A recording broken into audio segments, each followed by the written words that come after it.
हरे कृष्ण। एक व्यक्ति एक महात्मा के पास आया, बड़े ध्यान से सुनना। कहा, महाराज मुझे नामदान दीजिए, मंत्र दीक्षा दीजिए। मैं आपसे नामदान लेने आया हूं ताकि मैं भगवान का नाम जप के मैं अपना भला कर सकूं, अपना उद्धार कर सकूं। महात्मा ने कहा, देखो भाई, आपको पहले मेरे आश्रम में सेवा करनी होगी और जब तुम थोड़े परिपक्व हो जाओगे तो फिर मैं तुम्हें भगवान का नाम दूंगा और तुम उसको जपना और अपने मानव जन्म को सफल करना। उस व्यक्ति ने 1 वर्ष तक गुरु के आश्रम में बहुत सेवा की, सुबह से शाम तक।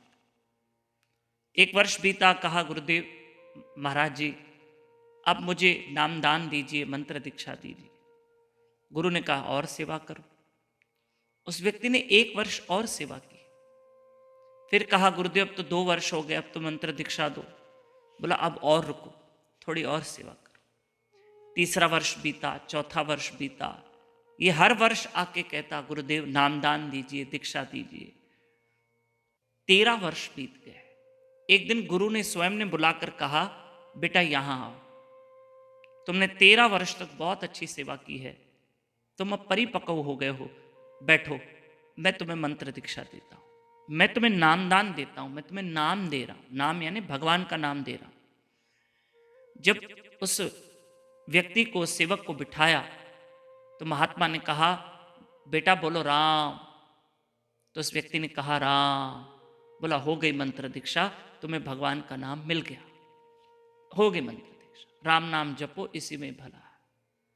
तब उस व्यक्ति के मन में आया कि शब्द राम बोलने से तो अवश्य मेरा भला होगा, इसमें दो मत नहीं है, लेकिन एक छोटा सा मंत्र राम 13 वर्ष लगा दिए। ये तो 13 वर्ष पहले मैं आया था, तब भी गुरुदेव मुझे दे सकते थे। गुरुदेव, जब मैं 13 वर्ष पहले आपके पास आया तब भी आप मुझे ये मंत्र दे सकते थे राम नाम का, उसमें आपने 13 वर्ष क्यों लगा दिए? जरूर कोई कारण होगा, रीजन होगा। तब गुरु ने कहा, हाँ एक बहुत बड़ा रीजन है। मैं 13 वर्ष जब तुम मेरे पास आए थे तब भी मैं तुम्हें ये राम नाम की मंत्र दीक्षा दे सकता था, लेकिन तुम उसकी शायद कदर न करते। आज तुम्हें मैं मंत्र दीक्षा दे रहा हूं।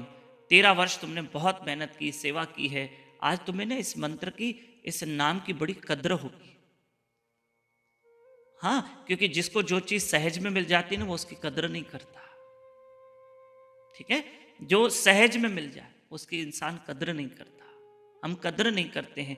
जैसे एक व्यक्ति को बनी बनाई प्रॉपर्टी मिल जाए ना करोड़ों की, तो वो शायद वो इतनी कद्र नहीं करेगा, लेकिन वो मेहनत करके करोड़ों कमाए ना, तो वो एक एक रुपए की कद्र करेगा।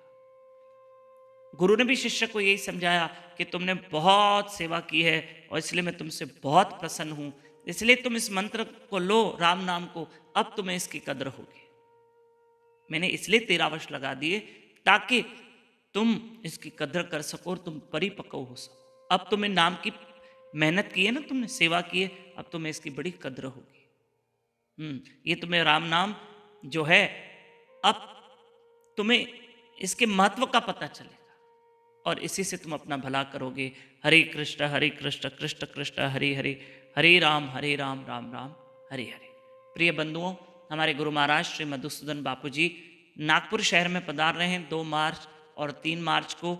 आप सब जो नागपुर आसपास रहते हैं, इस एड्रेस पर सत्संग में आइए और सत्संग का लाभ लीजिए। हरे कृष्ण।